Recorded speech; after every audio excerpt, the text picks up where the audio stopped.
Yo tengo el privilegio de haber nacido en un tiempo que abarca desde la escritura de cartas a mano hasta los actuales correos electrónicos. Siempre he pensado que mis hijos se perdieron de una bella época en que las comunicaciones telefónicas de larga distancia eran costosas, muy complicadas, y por lo tanto lo usual para comunicarse con alguien era escribir cartas a mano o a máquina, bueno, si el asunto era muy formal, y luego enviarlas por correo aéreo. Incluso si uno vivía en la misma ciudad, yo recuerdo, uno le escribía cartas a la novia. Si no tenía para el correo, se las dejaba uno mismo en el buzón o debajo de la puerta, si quería asegurarse de que las palabras permanecieran en el tiempo. Y uno coleccionaba esas cartas como un idiota. Cajas llenas de cartas que, bueno, después terminaron en la chimenea.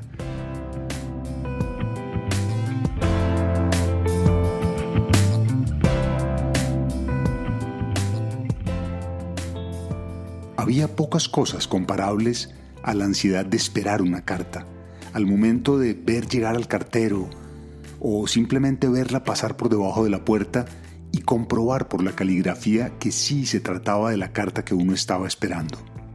Y luego analizaba uno en detalle el sobre, la estampilla, que además eran lindísimas, imaginar los miles de kilómetros que tendría que haber recorrido y luego la emoción de abrirla y leer tirado uno en la cama muy despacio para que no se acabara nunca, después releer miles de veces hasta aprenderse de memoria cada palabra.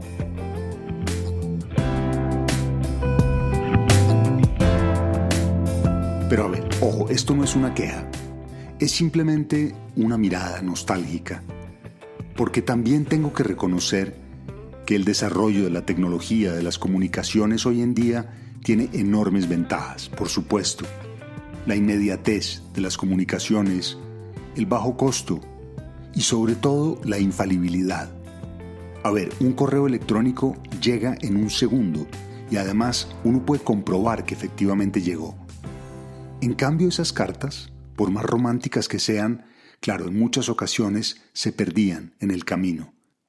Y bueno, para no extenderme demasiado, quiero leerles un texto que habla exactamente de eso. Este es un fragmento de una crónica de Gabriel García Márquez, escrita en 1954, que habla de las cartas perdidas. Se llama Una visita al cementerio de las cartas perdidas.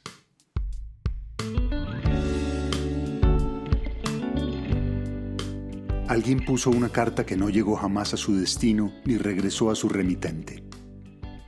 En el instante de escribirla, la dirección era correcta. El franqueo intachable y perfectamente legible el nombre del destinatario. Los funcionarios del correo la tramitaron con escrupulosa regularidad. No se perdió una sola conexión. El complejo mecanismo administrativo funcionó con absoluta precisión, lo mismo para esa carta que no llegó nunca, que para el millar de cartas que fueron puestas el mismo día y llegaron oportunamente a su destino. El cartero llamó varias veces, rectificó la dirección, hizo averiguaciones en el vecindario y obtuvo una respuesta. El destinatario había cambiado de casa. Le suministraron la nueva dirección con datos precisos y la carta pasó finalmente a la oficina de listas, en donde estuvo a disposición de su destinatario durante 30 días. Los millares de personas que diariamente van a las oficinas de correo a buscar una carta que no ha sido escrita jamás, vieron allí la carta que sí había sido escrita y que nunca llegaría a su destino. La carta fue devuelta a su remitente, pero también el remitente había cambiado de dirección. 30 días más estuvo su carta de vuelta aguardándolo en la oficina de lista, mientras él se preguntaba por qué no había recibido respuesta. Finalmente, ese mensaje sencillo, esos 4 renglones que acaso no decían nada de particular, o acaso eran decisivos en la vida de un hombre, fueron metidos dentro de un saco con otro confuso millar de cartas anónimas y enviadas a la pobre y polvorienta casa número 567 de la carrera octava. Ese es el cementerio de las cartas perdidas. Por esa casa de una sola planta, de techo bajo y paredes desconchadas, donde parece que no viviera nadie, han pasado millones de cartas sin reclamar. Algunas de ellas han dado vueltas por todo el mundo y han regresado a su destino en espera de un reclamante que acaso haya muerto esperándola. El cementerio de las cartas se parece al cementerio de los hombres.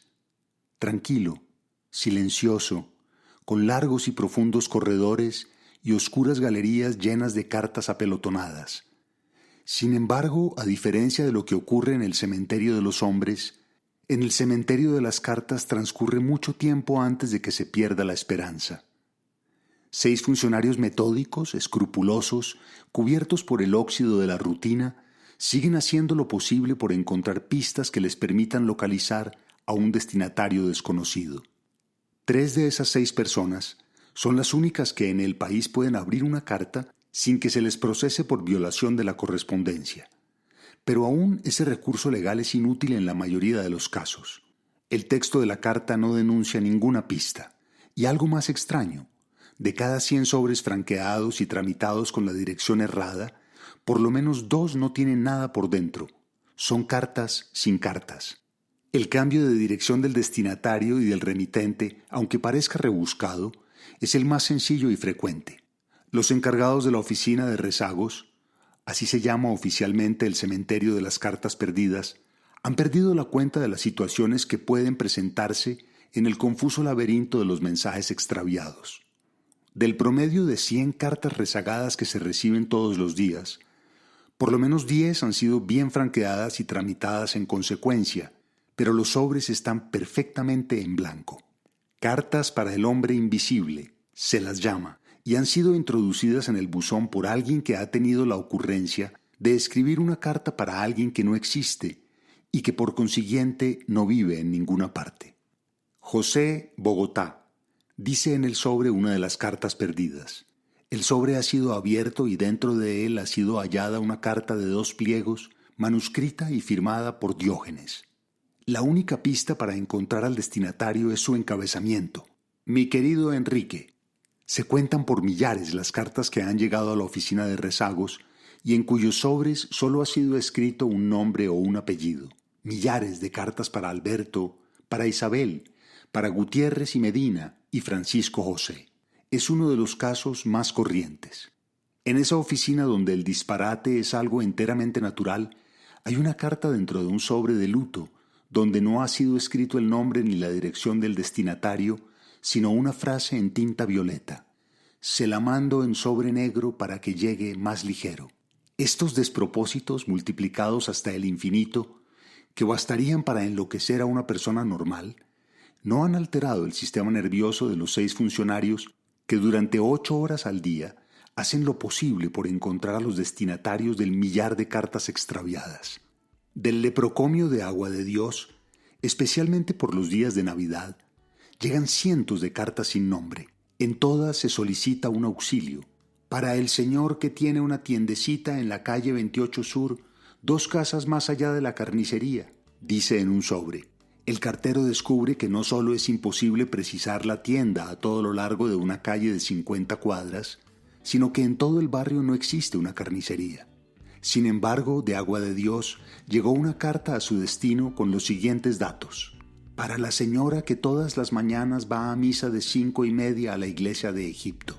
Insistiendo, haciendo averiguaciones, los empleados y mensajeros de la oficina de rezagos lograron identificar al anónimo destinatario. Es muy escaso el número de colombianos que cambian de dirección y hacen el correspondiente anuncio a la oficina de correo.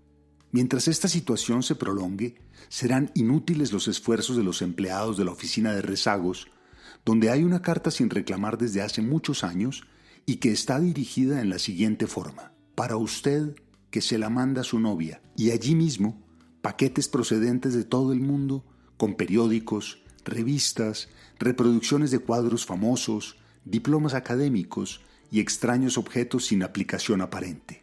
A veces falla el complejo mecanismo del correo mundial y a la oficina de rezagos de Bogotá llega una carta o un paquete que no debía recorrer sino 100 kilómetros y ha recorrido 100.000. Del Japón llegan cartas con mucha frecuencia, muchas de ellas son cartas de amor, escritas en un español indescifrable, en donde se mezclan confusamente los caracteres japoneses con grabados latinos. Cabo I, La Habana, era la única dirección que traía una de esas cartas. Hace apenas un mes fue devuelta a París una carta que iba dirigida, con nombre y dirección perfectamente legibles, a un remoto pueblecito de los Alpes italianos.